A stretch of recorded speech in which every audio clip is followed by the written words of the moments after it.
Welcome everybody to Verité Research's seminar on the lure of Chinese loans, Sri Lanka's experiment with a special framework.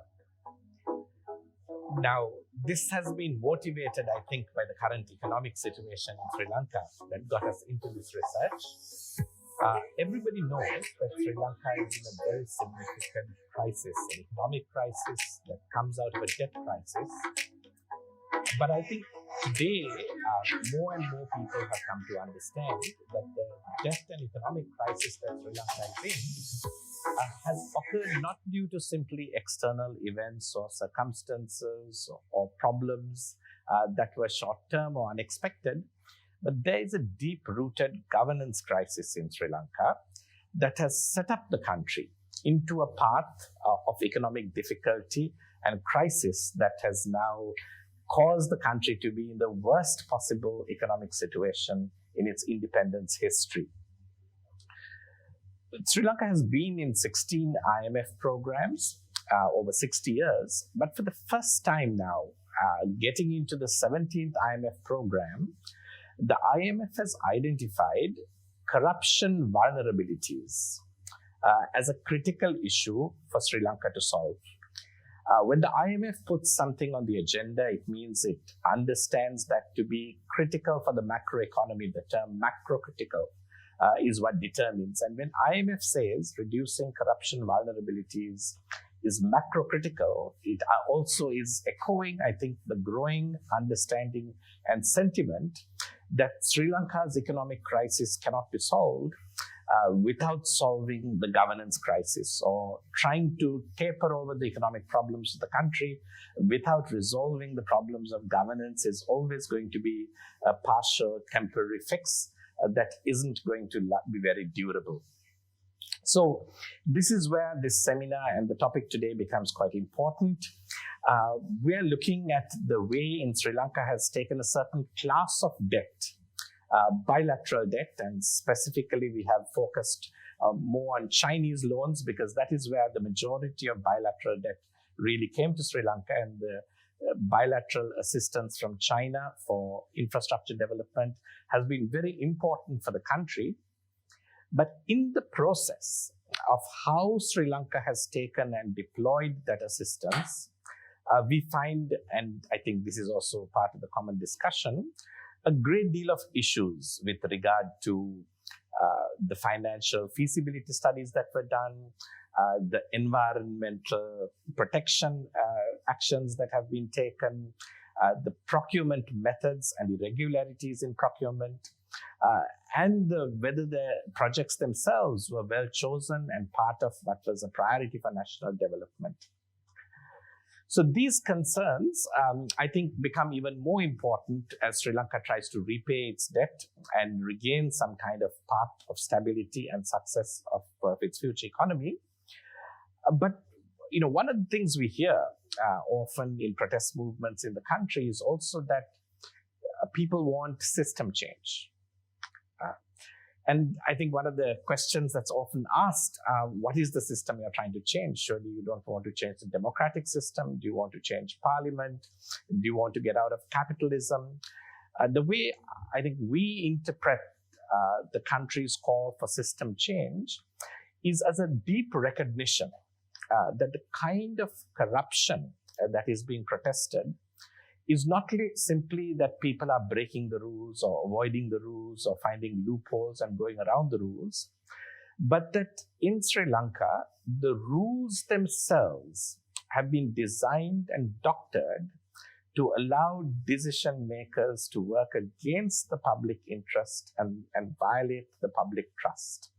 That in ways that are considered lawful, society is being cheated. So the corruption that I think we are discussing in that sense is deep-rooted. It is not simply a breaking of the law or a cheating or a bribe, but the systematic entrenchment of practices that are against the public interest of the country. So that is where the study we are discussing today comes in. It is a study of how Sri Lanka has instituted special frameworks to make procurement under bilateral loans, and a study of the way in which these special frameworks have been extremely antithetical to Sri Lanka's economic benefit and success, and are part of the systems that fundamentally need to change, and the corruption vulnerabilities that fundamentally need to be corrected if Sri Lanka is to charter a path into a better economic future. So with us today to present this research are the two main researchers, or the people who've been working on it. Subhashini Abesinghe, who's the director of research at Verité Research, has 4 areas, I think, of strong interest in her economic career. She's, first of all, an economist with a great deal of interest. Her specialty is in the economics of international trade. She looks at Sri Lanka's relationship with the WTO, regional trade agreements, and the way Sri Lanka attempts to increase its exports and grow its economy through trade. The second area I think that Subhashini has been extremely interested in and has a long also history and career of work in is the economic policies relating to private sector and the development of industry and private sector in Sri Lanka. I have seen her work also go into areas of logistics, especially ports and logistics, which are related to trade and industry and exports as well. And that's something Subhashini has published in. And this is the fourth area, I think today Subhashini is coming out because she's picked up an avid interest in data-driven analysis on how bilateral loans have been put to use or put to procurement in Sri Lanka. And this research is a part of that fourth interest that Subhashini has. Our second speaker today is a senior analyst at Verité, one who has also an economist who has worked a very long time, and Subhashini and Matisha Rangala have developed a very strong partnership.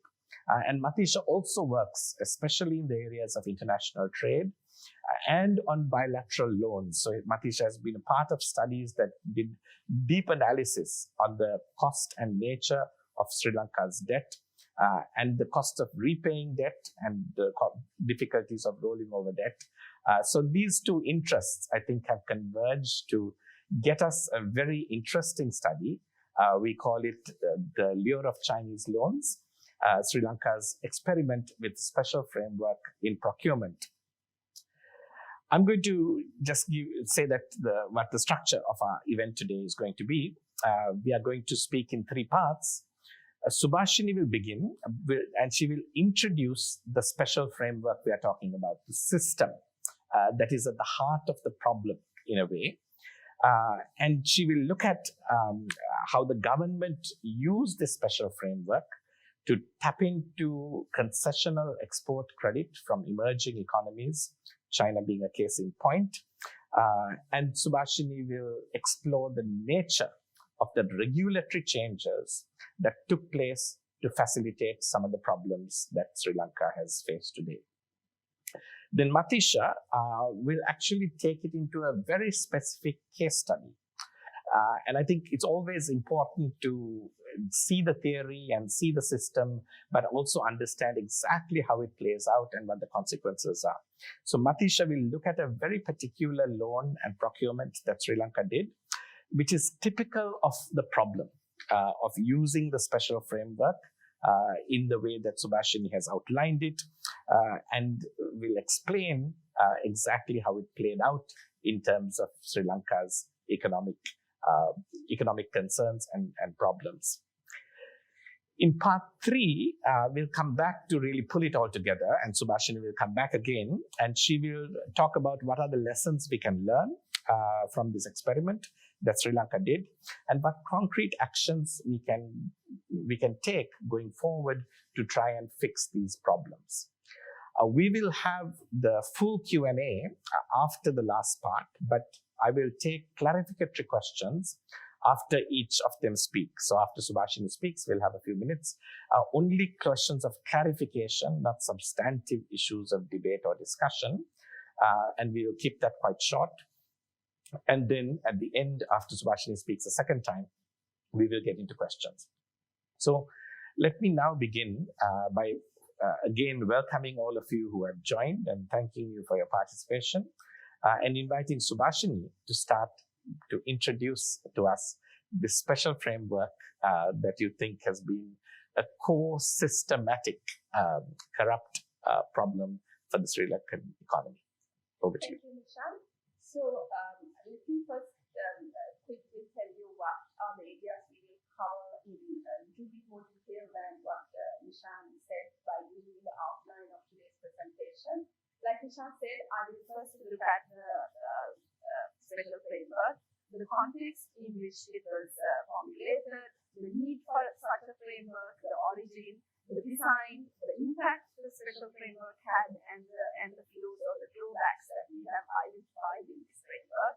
And afterwards, after me, Matisha will take you through the case study and give you an overview and explain to you the origin and the evolution of the project. And then also the flows in execution that we have identified. Finally, we'll try to discuss what does all this mean for us? What are the key implications of the research findings? So the special framework was required at the time to understand the requirement. It's important to understand the context. So in 2010, the country, Sri Lanka, ended a conflict that lasted for 30 years. And at the end of the war, there was a lot of optimism about Sri Lanka's growth prospects. And the then government, led by President Mahinda Rajapaksa, launched a National Development Policy Framework for 2010 and 2016. And one of the most important areas of focus in this growth strategy was investments in large-scale infrastructure projects. However, at the same time, the government faced a challenge in securing finance to fund this ambitious infrastructure program, simply because somewhere around 2004, Sri Lanka graduated from being a low-income economy to a middle-income economy. And as a result, the access Sri Lanka had for the traditional concessional sources of finance became limited. And at this time, the Ministry of Finance and the External Resources Department identified as an attractive option the concessional export credit facilities that is being offered by export credit agencies of emerging economies such as China as a viable source of finance to really fund this ambitious program. However, in doing so, the government also realized encountered a problem, because to do so, to access this export credit, it was required to deviate from the competitive procurement process, and especially most of these loans also came in the form of to fund projects that originated as unsolicited proposals, especially from Chinese state-owned enterprises, and they had to come up with a framework to accommodate these unsolicited proposals for public funded projects. Just to give you a snapshot of the way the concessional and non-concessional and commercial finance moved in Sri Lanka, you can clearly see how from around 2005, the share of concessional finance in Sri Lanka's foreign debt started declining, and the share of non-concessional and commercial increased. And around the time we are speaking, this special framework was in existence. That is from 2010 to 2016. You can see that the share of non-concessional and commercial finance debt actually exceeded the concessional. So, just to explain the bottlenecks the Sri Lankan government faced in accessing or tapping into this export credit was the existing framework, especially for public funded projects, did not envisage entertaining unsolicited proposals. At the time, the procurement was governed by public funded procurement, was governed by procurement guidelines issued in 2006. And private sector infrastructure procurement was governed, private sector infrastructure development was governed by the government tender procedures issued in 1998. The main problem, there were two main bottlenecks the government faced. The first one was in the procurement guidelines 2006 that governed public procurement. There was the guidelines were silent about unsolicited proposals. There was no reference made to unsolicited proposals.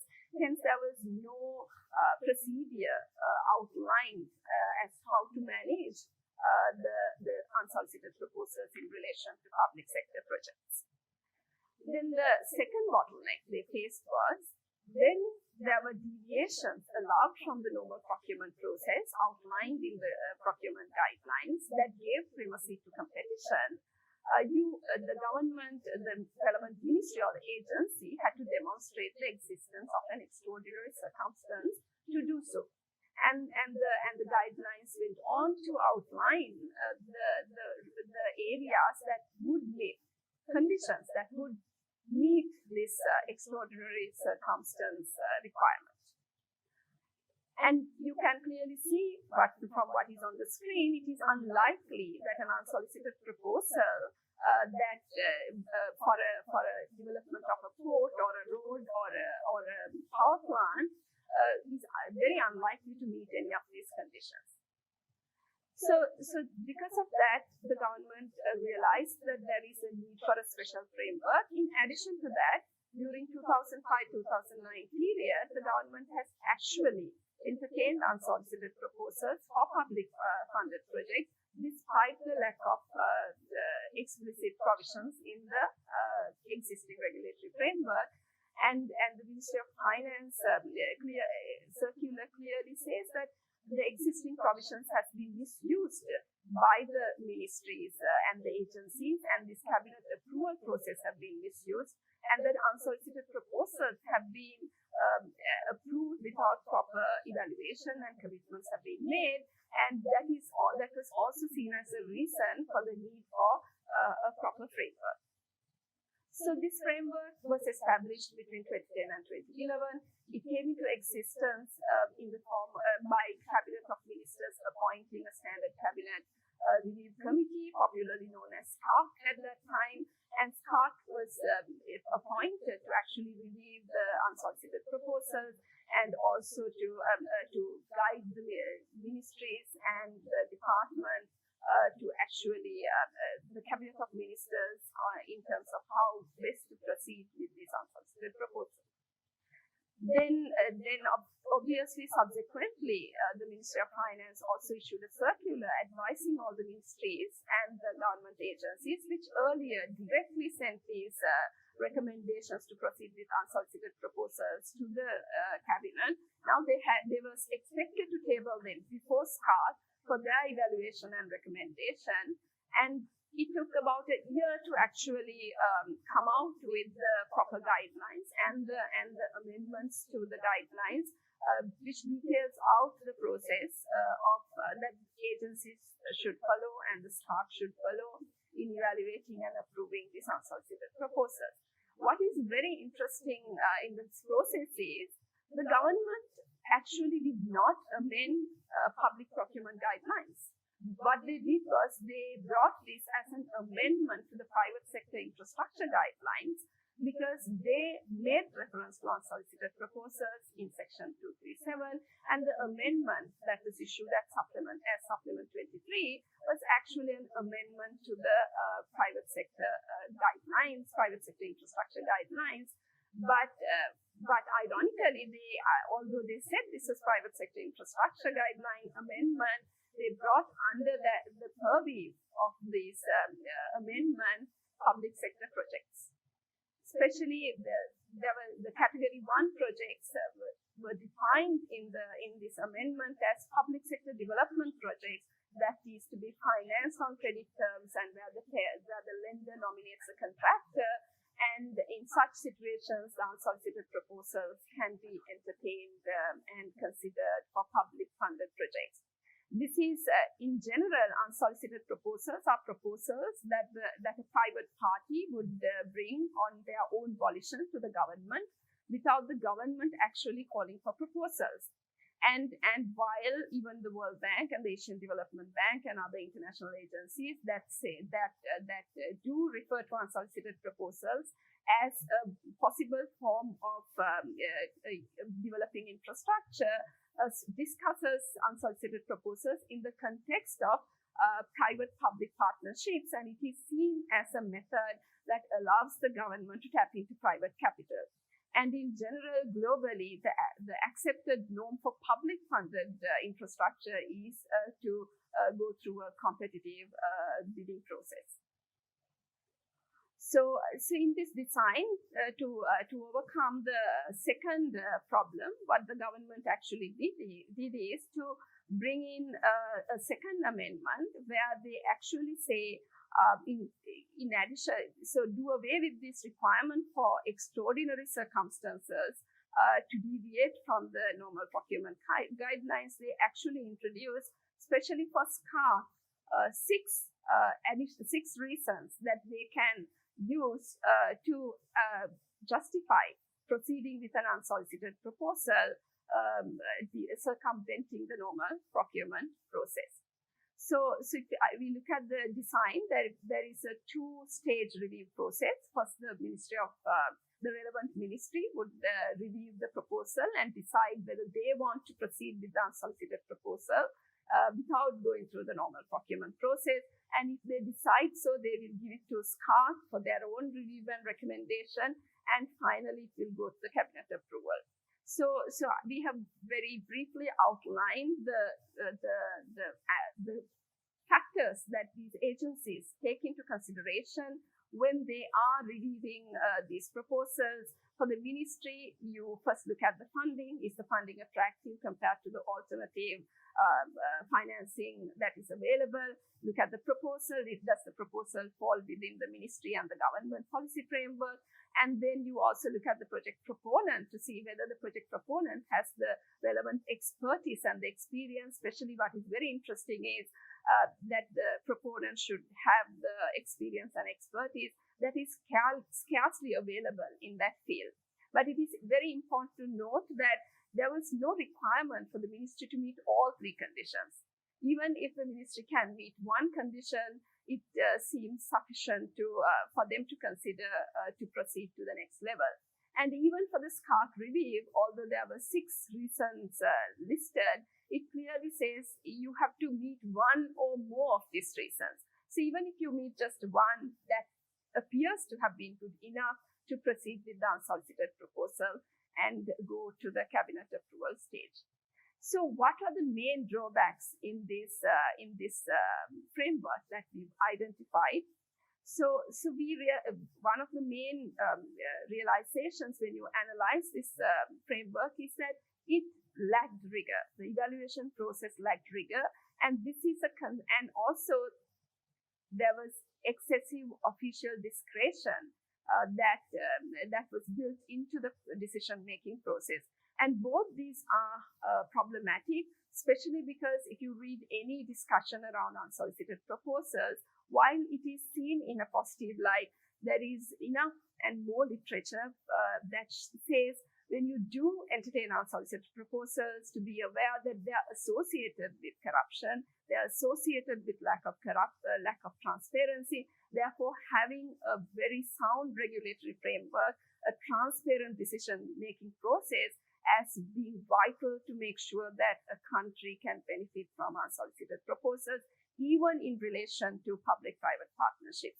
So in such context, having a special framework that lacked rigor and that had excessive discretion built into it was highly problematic. How can we identify this? One of the problems is if you look at these reasons that the government had listed, you can clearly see that the reasons are far less stringent compared to what was listed in the procurement guidelines for public funded infrastructure, as well as procurement guidelines for private sector infrastructure, because even the tender guidelines of 1998 clearly says that unsolicited proposals, when you proceed with unsolicited proposals without going through a competitive process, it must be done only under extraordinary and urgent circumstances. So you can see the very less stringent criteria was announced, published. And in addition to that, what is even more worrying is that these criteria lacked, there was no objective criteria. For example, look at number 5. It says it is justifiable to deviate from the competitive bidding procedure. It is justifiable. How do you really determine what criteria do you use to determine it's justifiable? And also, this criteria says it is of strategic importance. On what conditions would a project be considered as strategic importance? It is not outlined in the framework. And then the second problem we encountered was that meeting, like I said before, meeting one of these conditions was good enough to proceed with the unsolicited proposal. And this is highly concerning simply because if the company that submitted the proposal had superior knowledge and experience, and there was transfer of technology and expertise, you can proceed with the project even if the financial terms are not attractive, even if the project was not in the government's project pipeline. And this is problematic, especially when you're talking about public funded projects. Then the third problem that we identified is in determining the suitability of financing and the attractiveness of financing, the government did take due to consideration the repayment period. It says that you have to have at least 15 years of repayment period and 3 years of grace period, but they completely disregarded the grant element and the interest rate of the loan, which I'm sure Matisha will show what the impact of that when we discuss the case study. And finally, the SCARC can decide whether the proposal requires technical evaluation or not. So it was optional as well. So basically, this was highly problematic when dealing with public funded projects. And now I will just tell you why this framework is important and why it is worrying. Simply by looking at the impact this framework had, it is important to highlight this framework. Although when we discuss the motivation, the government says, we must tap into the export credit that is available from emerging economies. It's important to note that it was not only the export credit that came from emerging economies that was facilitated and processed through this framework. Through a right to information request we submitted to the Department of Public Finance, we got a list of projects that was approved by SCARC during the period of its existence. And of course, they did not give us the breakdown of whether these are public funded projects or private funded projects. So we had to do our own research, and we identified 26 projects that will fall within this category 1 criteria, and which are projects funded by the government by taking credit from financial institutions. And you can see only 12 projects was funded by China and 14 projects were funded by others. Then why are we saying that this was more important for China than others? You need to just look at the funding that is secured through this SCARC mechanism for public funded projects. From our analysis, 92% of the funds secured through this framework were for the projects that was funded by China, whereas the others were accounted for around 8%. That shows the scale and the size of the projects that were funded by China that was approved by SCARC. And also it is important to note the other countries that actually, the projects that were funded by other countries came from developed economies like Austria, Belgium, Netherlands, UK. So that's an important point to note as well. Then just to show why we say this is also very important for China, there is a publication by External Resources Department that said during the period of 1971 and 2005, the entire financial assistance Sri Lanka received from China amounted to just US dollar 362 million US dollars. In contrast, from the data we gathered by submitting RTI applications and information we gathered from External Resources Department, we came across in between 2005 and 2009, nearly $2 billion worth of funding was taken from China for infrastructure. But what is really important is the period where the SCARF function, 2010 and 2016, we got nearly $6 billion worth of funds from China to finance infrastructure. And during this time, China emerged as the leading provider of finance for infrastructure in Sri Lanka. And around 53% of the total funding secured during this period actually came from the projects processed via the special framework. And you can see after, in 2016, actually, the special framework ceased to exist. It was abolished. And then you can see from 2017 and 2020, there was a substantial decline in the resources and funding we got from China. So China accounted for 37% of the total borrowing for infrastructure during this period and was the leading provider of loans. So now I would like to hand over the proceedings to Matisha, who will take you Actually, Subhashini, we are going to do some clarificatory questions from you. So this experiment ended in 2016. Because in 2015 we had a transition of government, and during this transition, one of the core demands of the public was core concerns the public had was about corruption, and the procurement of large infrastructure projects was part and parcel of it. And as a result, while the new government that came to power broke many pledges and promises they kept a few, and one of the promises that they tried to at least keep or initiate was to reform the procurement process. And in that process, actually, the government went on to abolish SCARF and the special framework that existed at that time. Ishan, happy to take any questions. So we are happy to take any clarificatory questions, and you can post it on the Q&A. I noticed people had talked about the sound and the echoes and things like that. I hope that's cleared out. Please let us know if there are continuing problems. Subhashini, I'm going to ask you some clarificatory question. You know, there are two quite amazing things that came out in what you said.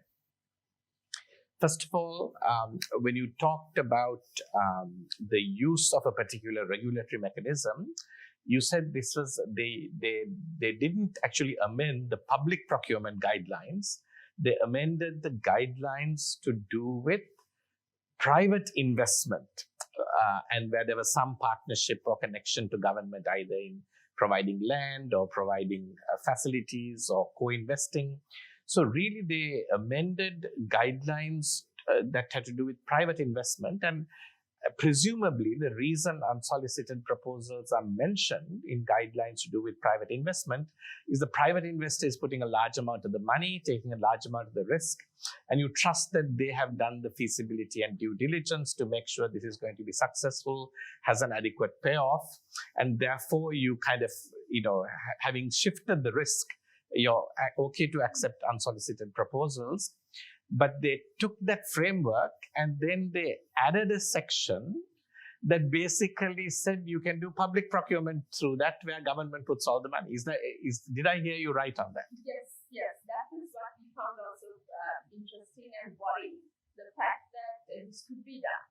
And the fact also, especially because the private sector infrastructure guidelines clearly say that this is meant to fund projects that come as build, own, operate and transfer type of projects. And the fact that they made the amendment to Section 237 of that guideline and then bring in the public funded projects we found it as So basically, you took a piece of regulation that was intended for something different and sneaked in something quite different into that legislation that's antithetical to the purpose. The second thing that I found quite surprising is when you said that they put, 6 guidelines or 6 criteria that together may have provided some protection. They then said, well, any one of these is fine. And, I was looking at your document. By the way, the document is available on Verité's website. And I think in the initial slides, you saw links to the document. But if you just Google the title, you can find and download the document. The third criteria was that the proposal contemplates a significant inflow of foreign exchange. So as long as you were taking a loan large enough, it met the criteria. It had to do nothing else than take a very large loan and say, therefore, there's a significant inflow of foreign exchange, and the criteria was met. So basically, the criteria became no criteria at all, allowing maximum discretion and very little, and no real check on the value of the action itself. So those two things basically effectively nullify the regulation's purpose, right?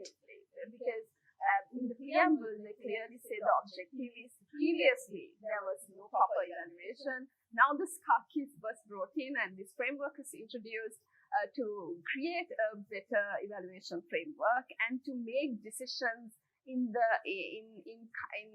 national interest is what they say. And when you read through the amendment, it clearly shows that what was expected definitely cannot be achieved with the way it was designed. So an action that would have been illegal or not possible was sort of sold as being made possible with a lot of care and a lot of rigor, but effectively creating no care and no rigor at all in the decision-making process. Yeah. So I think that is perhaps the scandal, and that the law itself was amended to work against public trust and public interest and take away any sort of a check and balance on a proper decision making for the economic benefit of the country. So to kind of look at how that played out in a specific case, I'm going to introduce Matisha Arangala, who I introduced earlier, so I won't say much about him now, except to pass the mic to Matisha and say, Matisha, share with us this case study that you've done that then shows how this very strange framework was leveraged.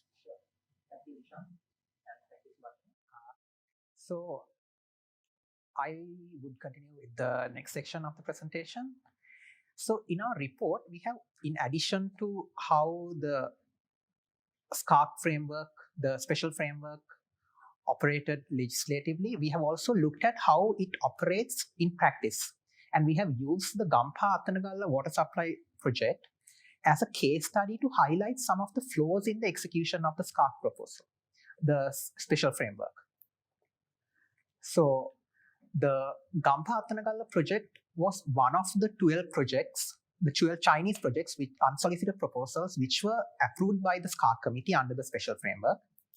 And it was done at a cost of 229 million USD under the National Water Supply and Drainage Board. The primary contractor for the project was the China Machinery Engineering Corporation, or CMEC.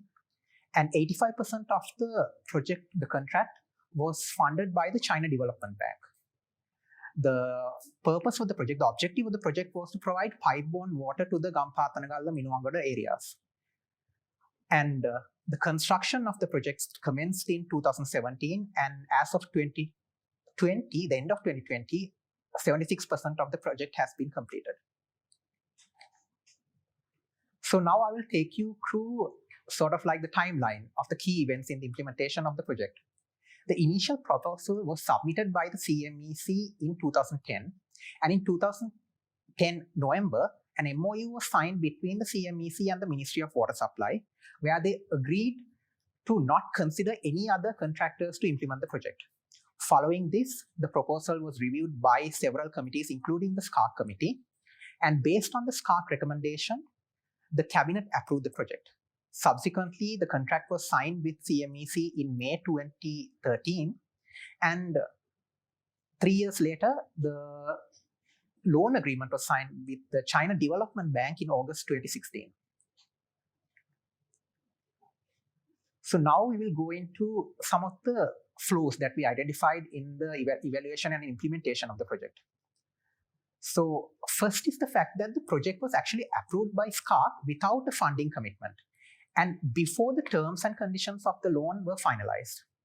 As Subhashini mentioned before, the guidelines of the special framework clearly states that there should be evidence of a firm commitment of financiers to fund the project, and the terms and conditions of the project should be attractive when considering other alternatives. Matisha, I'm going to interrupt you. Sure.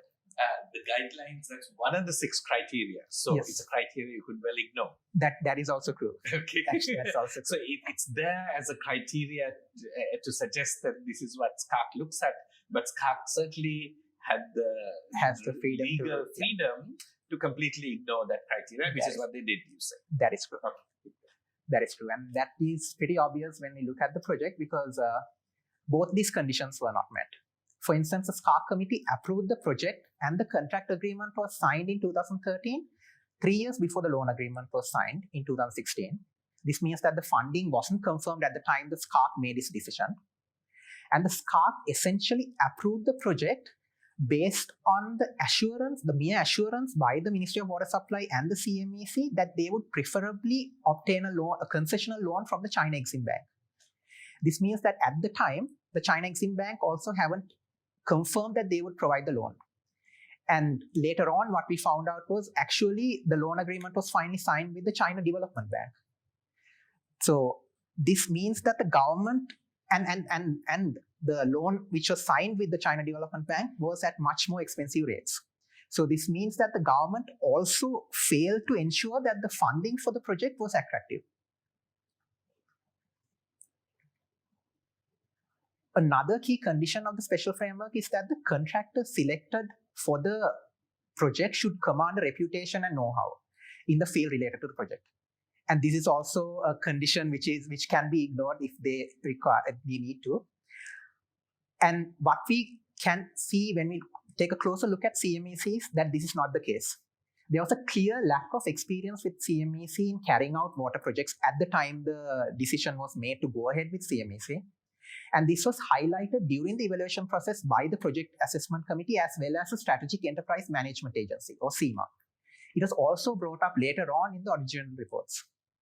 Some of the key points of contention were that at the time the contract for the project was evaluated, CMEC had only undertaken 3 other projects, water projects, 2 in Angola and 1 in the Congo. Another point was the experience of CMEC, another point of contention was the fact that CMEC was also involved in the construction of the Puttalam coal power plant, which to date has significant issues and experienced constant shutdowns. So another issue that we noted was the fact that, so according to the procurement guidelines of 2006, project preparedness activities for a public project should be done before calling for tenders and awarding the contracts. But in the Gamphathanagalla project, this was certainly not the case. Because the feasibility study was done the feasibility study was done in May 2013, the same month the contract was signed. And the EIA report was completed 3 years after the contract was signed. And the approval for the EIA report from the Central Environment Authority was obtained 4 months after the loan agreement was also signed. This suggests that in the case that the feasibility report, for instance, deems the project unfeasible, or the EIA was rejected by the CEA, it would be complicated to renege on this project. And as the government has already made the commitments to the contractor and the funders. Another key issue which was highlighted by several parties at the time of the contract was the apparent cost escalation in this project. The initial engineer's estimate for the project, which already included a 25% profit margin as well, was $172 million. But the final contract was signed for $229 million, which is a 33.4% cost escalation.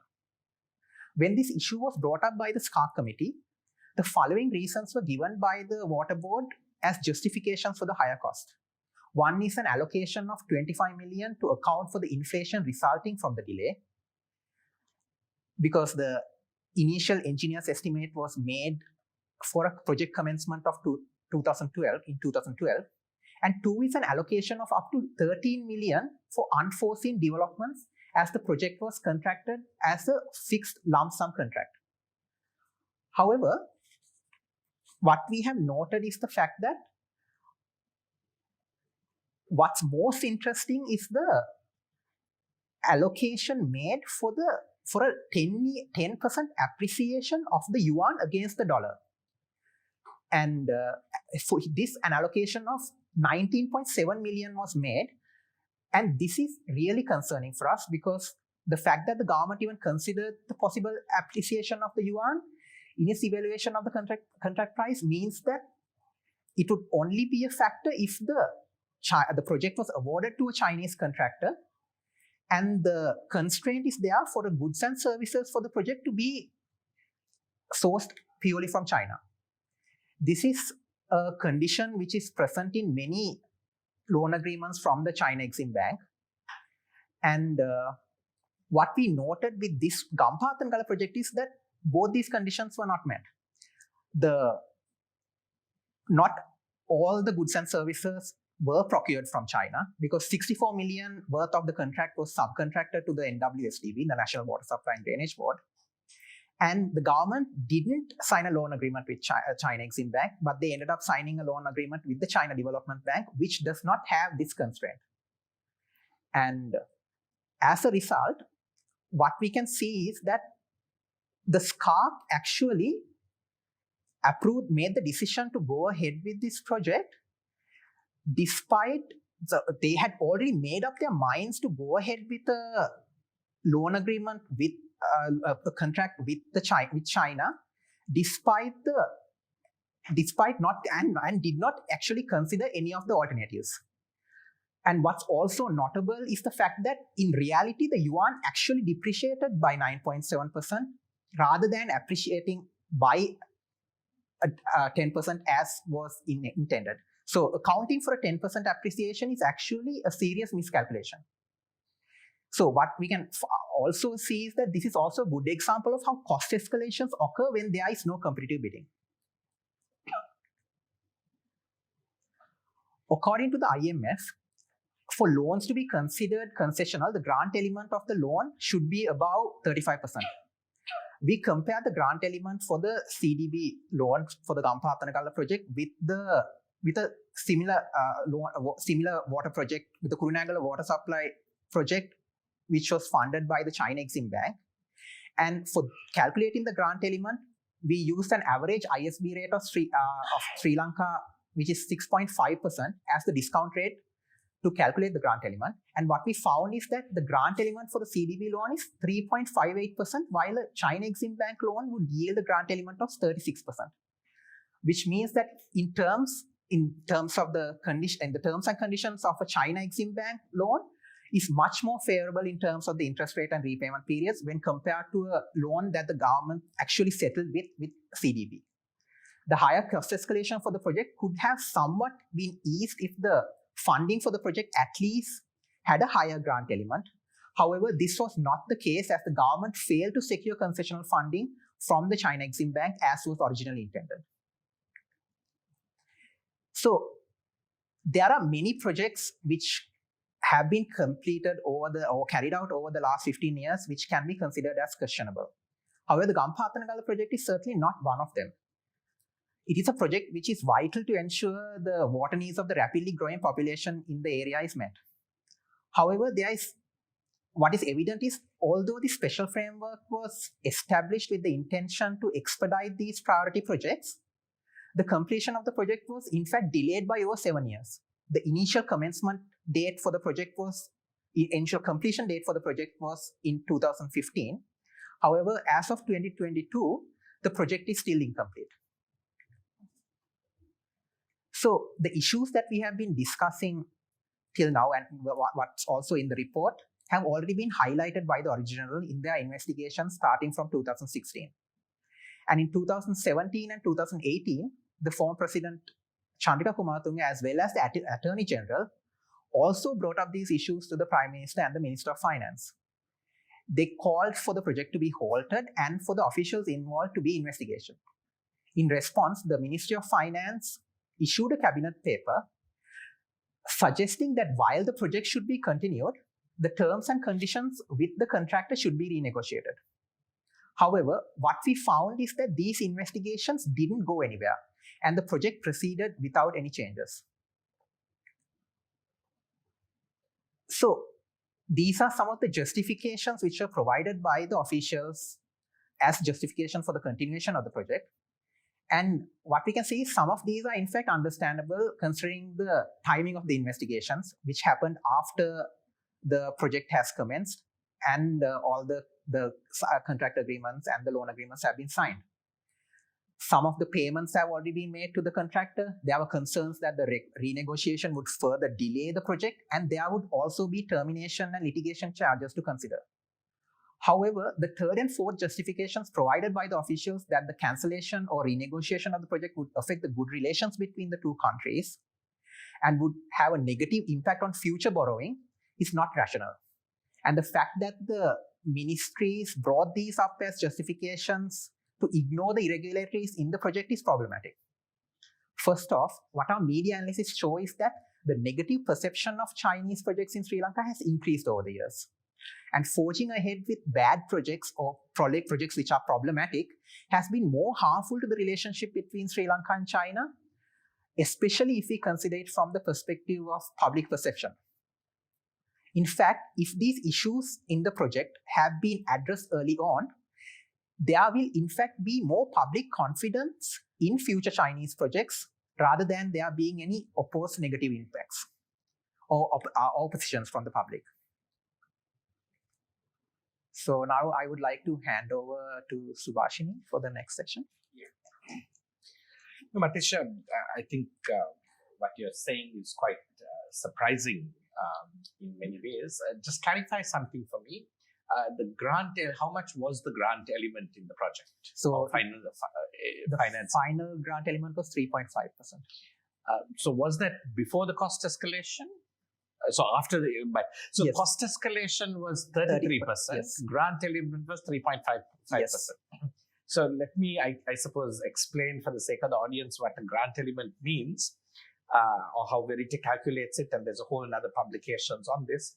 A grant element of 3.5% means that if the project's cost escalated by more than 3.5%, it would be a worse way to finance the project than going out and borrowing money through international sovereign bonds. Correct? Yes. And yet, right at the outset, forget about the lack of competitive bidding and the initial high cost that may have been there anyway. Further, you had a 33% cost escalation. So this project was sort of severely adverse in terms of its financing. Yes. Leaving out everything else. Because the grant element was only 3.5, and the escalation was 33%. Even if the original bid and the price was a fair competitive price, which we don't know because there was no competitive bidding. So, in fact, if they had gone with the China Exim Bank loan as they had intended, they would have been able to get a grant element of over 35%. Yeah. And the cost escalation, the impact of it would have somewhat been alleviated, but that was not the case. But this was not the case. So I think I'm reminding everybody that you all can ask clarificatory questions. And I will bring them to Subhashini before you start your section. But I want one other question, Matish, to ask you.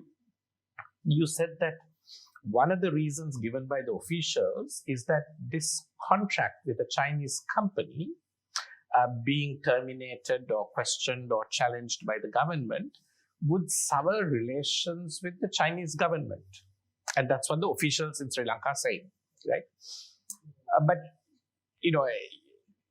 we know that China prides itself on non-interference, that its government doesn't get involved. But effectively, Sri Lankan officials are accusing the Chinese government of making governmental interference in a private procurement contract with a Chinese firm. Has there ever been a denial by the Chinese government that what the officials is saying is not true, that China doesn't interfere in private procurement agreements with Sri Lanka, with Chinese firms, or that excuse has been accepted? That's the concern. So basically, there's an official narrative within Sri Lankan government that Chinese government interferes in procurement, and creates some consequences for Sri Lanka trying to get corrections to bad procurement contracts.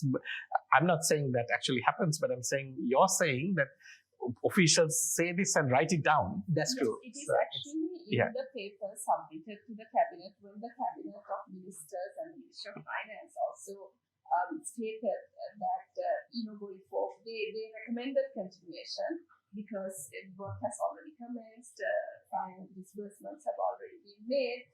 But in addition to that, the problematic reasons are to simply say, like you said, Nishan, two things: not just that it will affect the relationship, but also that cancelling a project that is accused of malpractices or allegations of corruption, that's stopping such a project or demanding renegotiation would lead to also negative impact on future funding.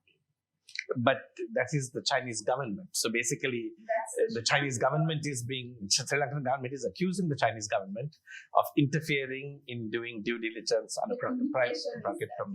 Basically indicating, and there is worry, it is not just in this, it has come up frequently when discussions of projects have come about.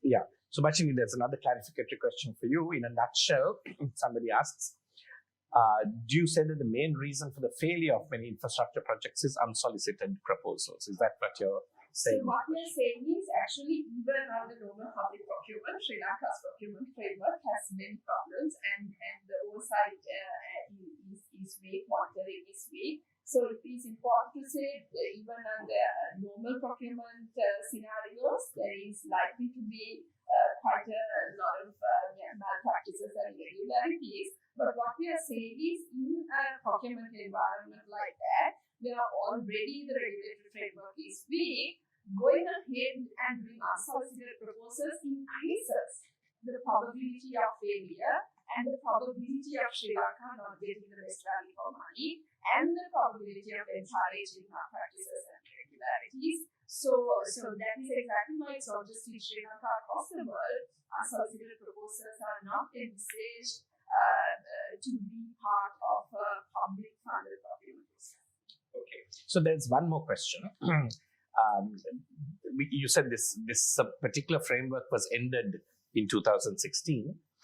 And somebody asks, the fact that Sri Lanka had to sign a lease agreement with China in 2017 for the Hambantota port. Now, the question says, as a fallout of failure of debt payment. So I'll clarify that later. But the question is, do you think this incident had somehow passively influenced the government to stop following the special framework? Or in other words, the question is, why did the government stop following the special framework in 2016? So actually, it is important to understand the political context and the public discussion around the election at that time. One of the major accusations against the Rajapaksa-led government at that time was corruption. And like I said, the coalition government or party that came to power led by Verité Research and Verité Research came on pledges of good governance. So this had little to do with Hambantota report, but a lot more to do with the election manifesto and the election campaign. And there was a lot of criticism about these projects that came as unsolicited proposals, and a lot of these projects not following due process. And actually, what culminated in terms of procurement reform was actually part of the election pledges that the government gave to restore good governance, do away with the regulations and practices that encourage corruption. And it is not only the abolition of the of the special framework. At that time, the 19th Amendment, the government brought in the National Procurement Commission as an oversight body to bring out better oversight to the procurement process. And also they were in the process of formulating new procurement guidelines, because the 2006 procurement guidelines had a lot of loopholes and problems that need to be fixed. So I would say it had little to do with the report, but it had a lot more to do with the election pledges, despite many being broken and many being abandoned by the government at the time. This was one area where the government made some progress. Of course, then in 2019, all of that was turned back. Got reversed. So I want to clarify something in the clarificatory question while it's up there. It says it's a fallout of failure of debt payment. I don't think there was a failure of debt payment in 2017. And, there's also a misunderstanding that the Hambantota port was sold because we couldn't pay the debt of the Hambantota port. I think that connection is incorrect. The Hambantota port lease helped the government with foreign exchange inflows, which was used not to pay the Hambantota port loan, which is still in the books, but to really pay down probably the ISBs and the more expensive loans that were coming due at that time. So I think it's important to avoid that misunderstanding about the lease of the port itself, which wasn't connected to a specific loan or a problem in debt service payment. The payment period and the grace period of the Hambantota port, there was ample time for the government to repay that loan and emergency. So the sale of the port is not connected to the loan of the port, I think. So let me then maybe invite Subhashini to kind of summarize the key takeaways. What are the recommendations you have for how we go forward, and what is it that we should be thinking about as we decide on how we learn from this for Sri Lanka's future. So, I want you to remember that the IMF, having put corruption vulnerabilities on the cards, is actually signaling that Sri Lanka must demonstrate action that reduce corruption vulnerabilities. And this might be a good time to take seriously and ask, what are the actions that we could potentially take to reduce this particular vulnerability that has a huge consequence on Sri Lanka's debt management as well. Over to you. Yes, so I think we came across three main problems with Sri Lanka's procurement regulatory framework. One is the weak regulatory framework. Of course, I have only highlighted one of the major problems that led to the creation of special framework. But I would like you to invite to read our publication on protecting public interest in public procurement, which outlines many more issues and problems associated with Sri Lanka's procurement framework. But here I would really like to highlight one important change we have to make.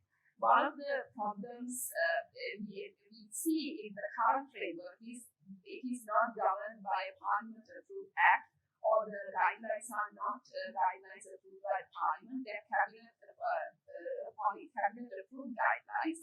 And as a result, the Cabinet of Ministers can modify or change these guidelines without any Parliament oversight or any public discussion.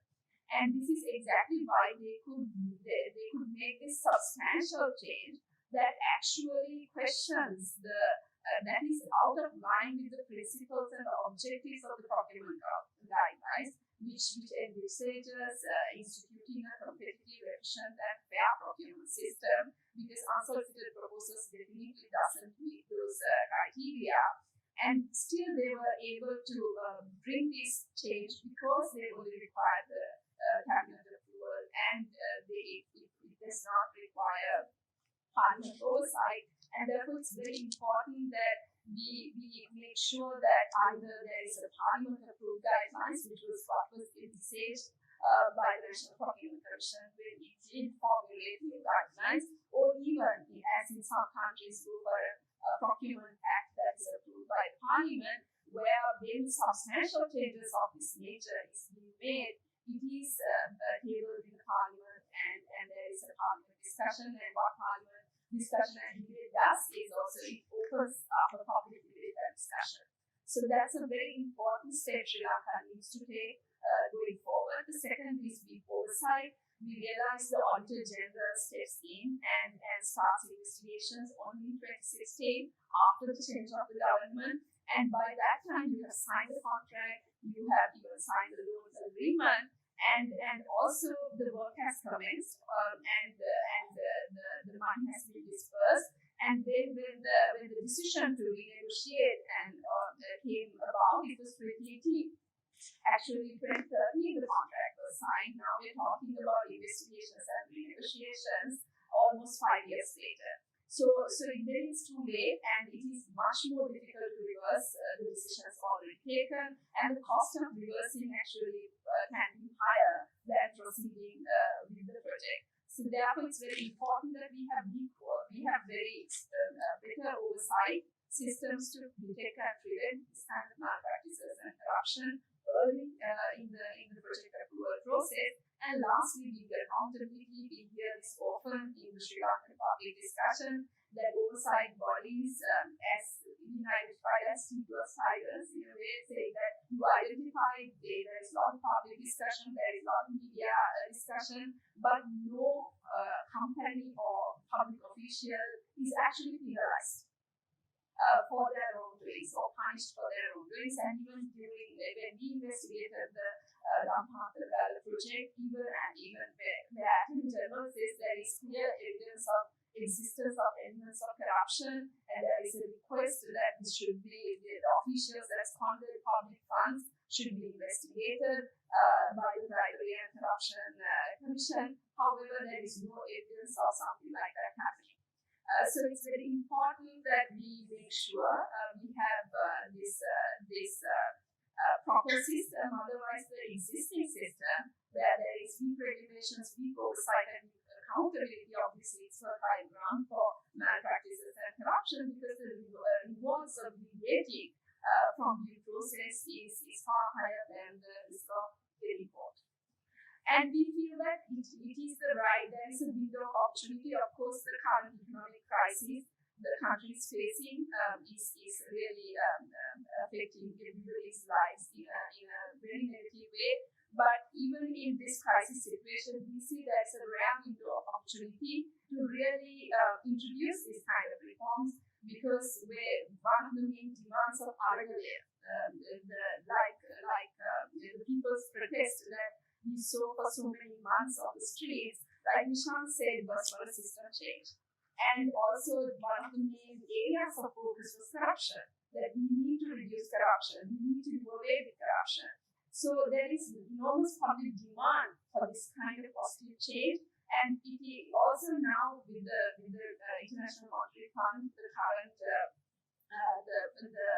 agreement we are negotiating, the International Monetary Fund clearly has identified one of the areas they want to support is tackling corruption, and tackling corruption is very important to put the country on a sustainable growth path. And we see, because of public demand and because of international pressure and support, political alignment. I particularly kept away the word political commitment, because what we frequently see is alignment doesn't really translate into commitment, but you could clearly see indications of political alignment to agree that this is definitely something that the country should think about. And in the interim budget that was presented by Minister of Finance, who is also the President, actually clearly said that there is a need for a comprehensive legal framework that needs to be established to strengthen the governance and to fight corruption.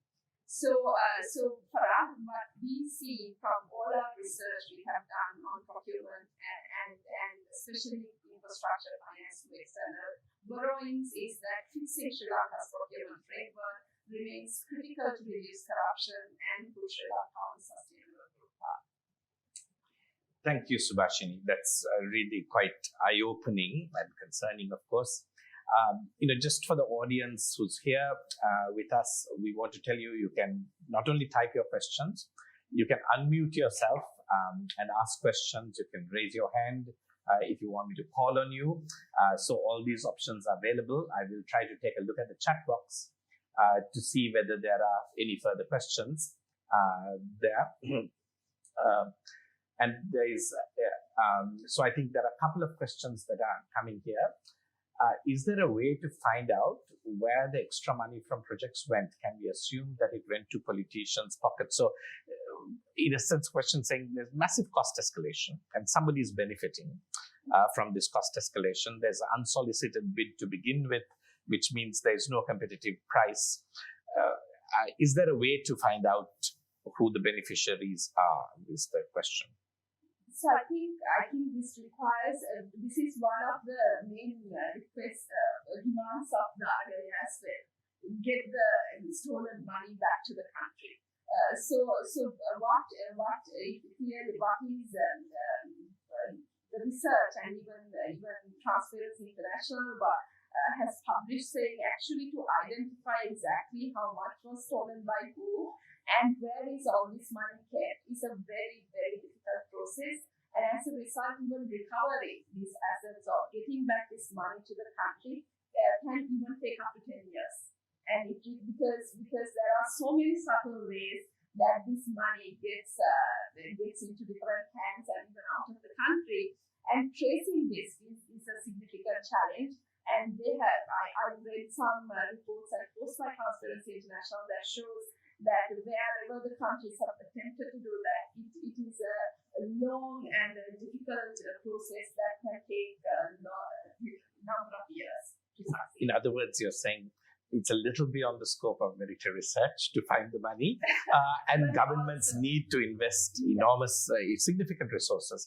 Actually, they need to pass laws that allow them to then engage things like the stolen asset recovery initiatives that are international initiatives, and the process needs to be put in motion. That is exactly why, Nishan, because it's so difficult to take back stolen money, going forward what we should do is reduce the room to steal money. So I think that is why we are saying fixing procurement framework is critical. Yeah. So in your answer, Subhashini, if we go back to Subhashini's last slide, right? So, there's another question that's, I think, a more personal question about, but not related to this issue and investigation. But in your last slide, if I said, three big things you said were discretion, muzzling, and impunity. That means if the Auditor General didn't take action to investigate till the government changed, it means the Auditor General's office is also actually not effective or not empowered to play the function of the Auditor General. If there's impunity, what you're saying is that the Attorney General's office is also not free to act, to prosecute and do what is necessary, and they're controlled effectively. They're both somehow subject to political control or political influence in a way that impunity, muzzling, and then cabinet gives itself unlimited discretion without transparency or visibility of the actions, designs rules that basically means anything is okay, effectively or legal, and then under cover of rules that make anything legal is able to do anything, regardless of the public interest, without the people being able to see what is being done until research of this sort is done. What am I missing anything? Is there? Not really. I think it's really important to understand that there are lots of obviously invisible hands at play. And that is why, like Nishan said, like Mahisha said, even at the very initial stages when the project was evaluated by the project committee and the technical committees, all of them highlighted the high cost. They highlighted the lack of expertise of CNEC, but somehow in the decision-making process, all of this were overlooked. And that shows that there are lots of invisible hands at play, and that is definitely a concern. And of course, the frameworks that were created, like you said, allows them to operate and make it not illegal. Yeah. So we have Wazim Orabi, who's raised his hand, and I want to give you the chance to maybe ask your question, and I think we are going to enable your mic. You can unmute and ask your question. Wazim, did you have a question? Go ahead.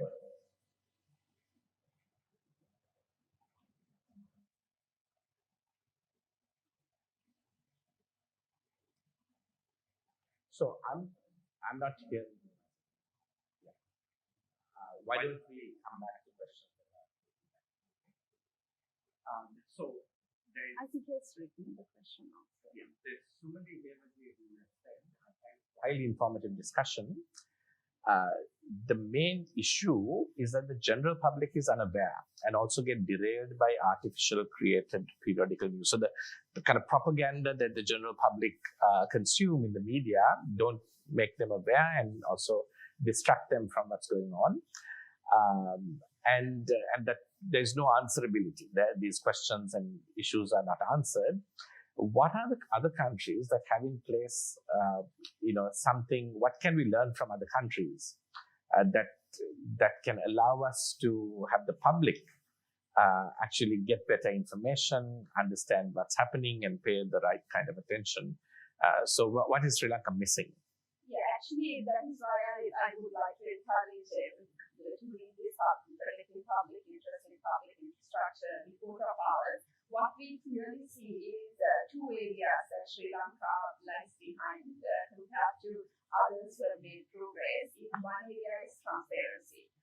Disclosure of information throughout the project life cycle is critically important. And actually, of the pledges that the good governance government kept, one was the Right to Information Act. And in the Right to Information Act, Section 9 clearly says that the minister has to proactively publish all information the ministry has about a project that they are going to implement 3 months prior to implementation. And also that same section also says that the minister is also obliged to give information throughout the life cycle of the project upon request of the citizens.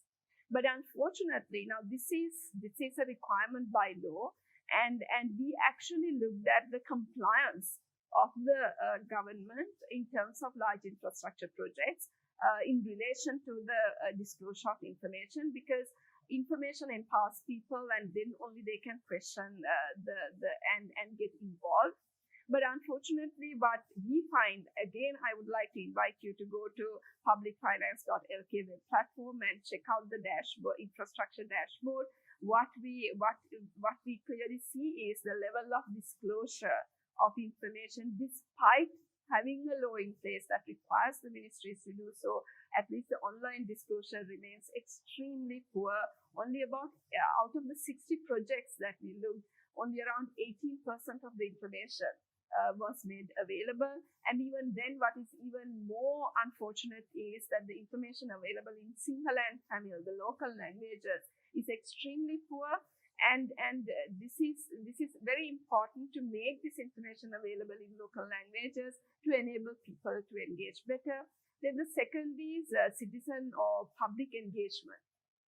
The ability of the public to participate in the decision-making process, compared to the many other countries that have really thought about this progressively. Sri Lanka's procurement framework has very little room for civil society organizations or citizens to engage and express their concerns and interests in relation to the project. So these are definitely areas that is very important to fix when we are thinking of procurement reforms.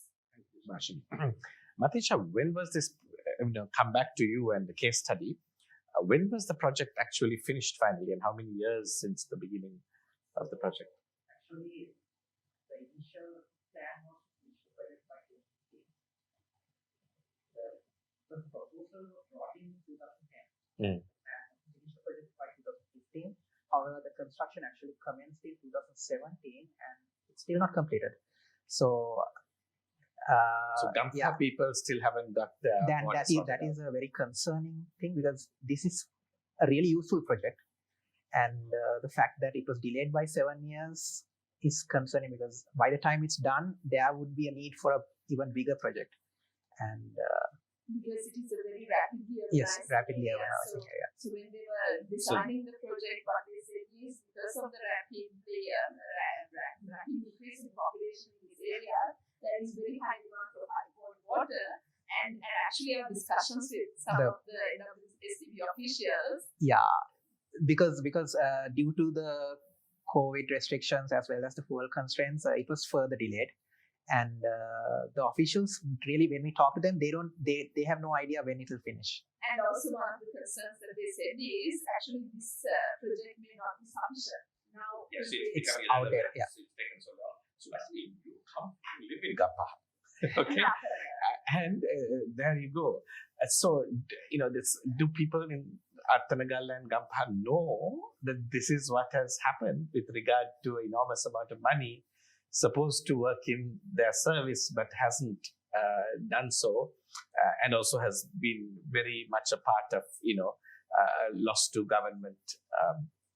I think the issues about the Attanagal project was discussed in media as well, and in journalists have now definitely raised many concerns at that time. So this was a project that received a lot of media attention.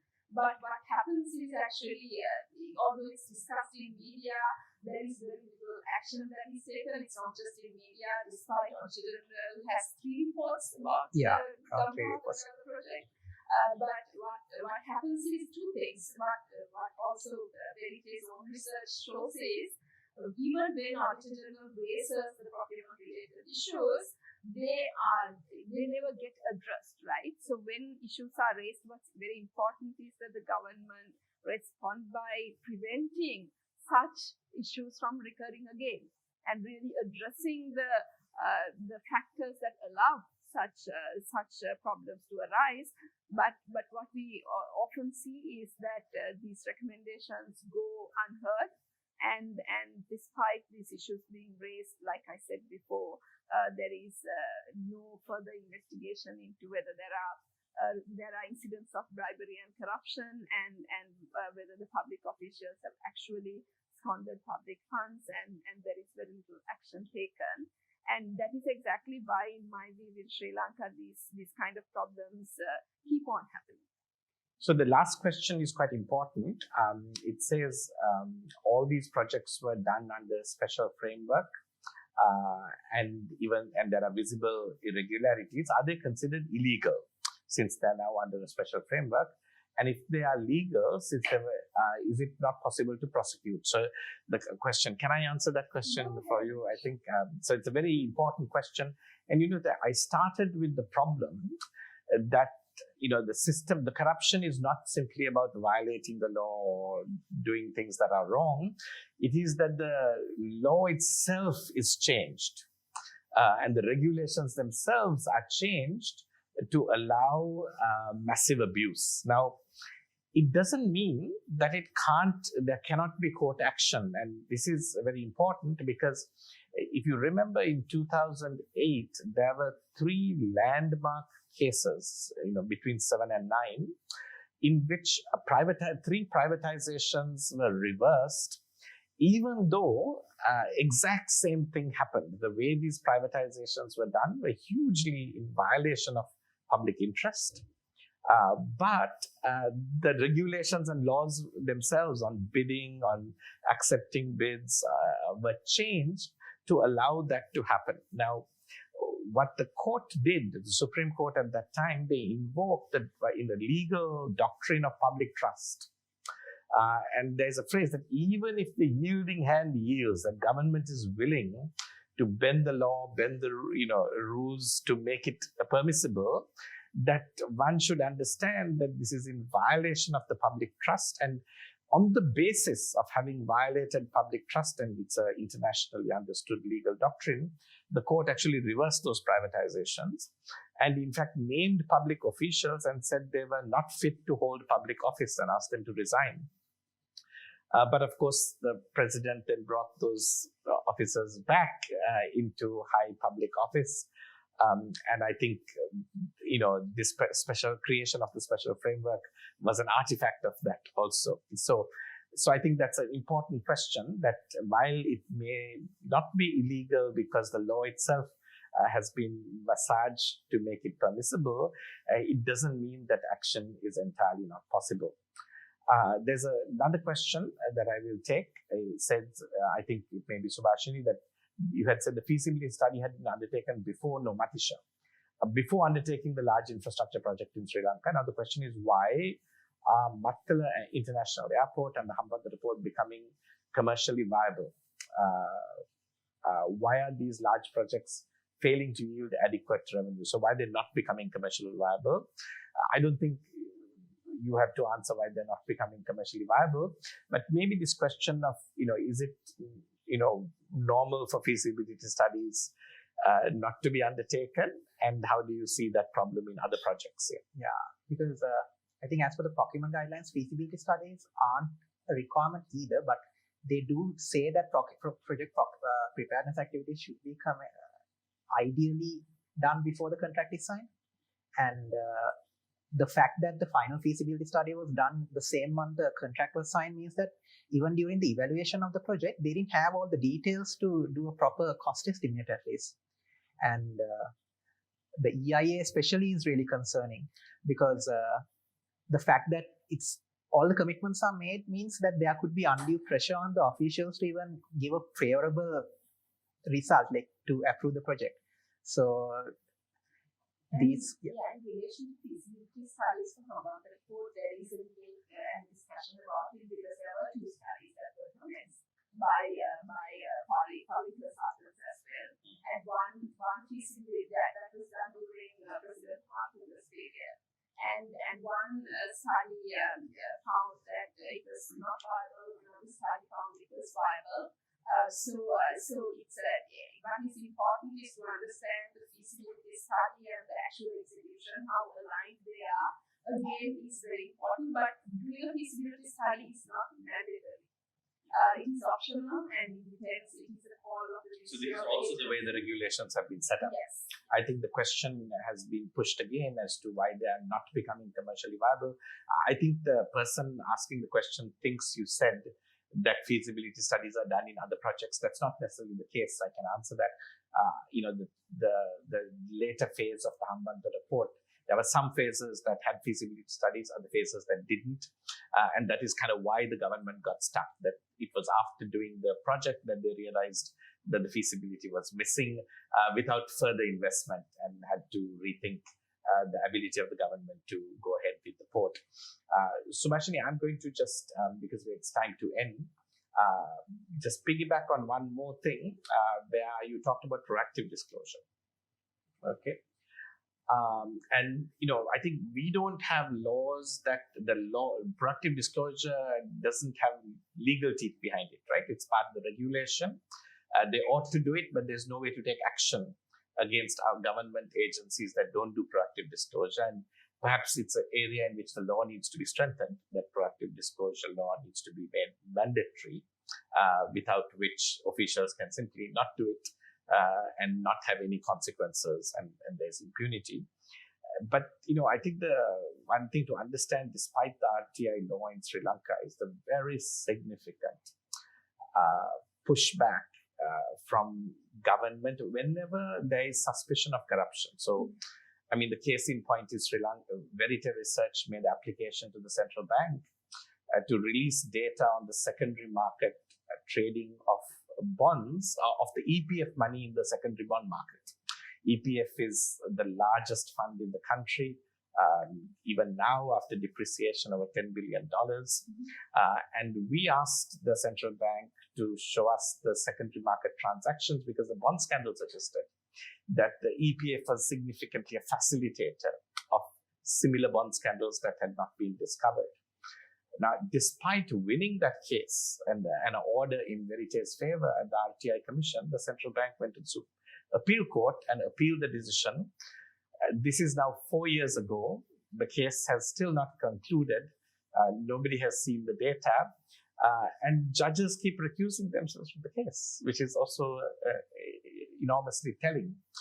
They don't want to hear it.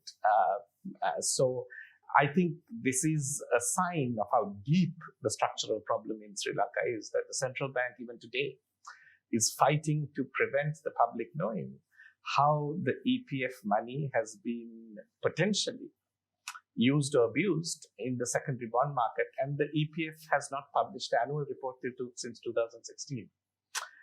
So I think what perhaps these examples show is that the system is deeply problematic. And it is not only in what you're citing in terms of procurement, but the opacity or the ability to cover up what's going on, have the public not see what's happening, is the way the system runs. And it is something that Sri Lanka needs to seriously fix if it is going to have any hope of coming out of this economic crisis and staying out of the economic crisis and maintaining a better path for the future. So thank you so much for everyone who joined us.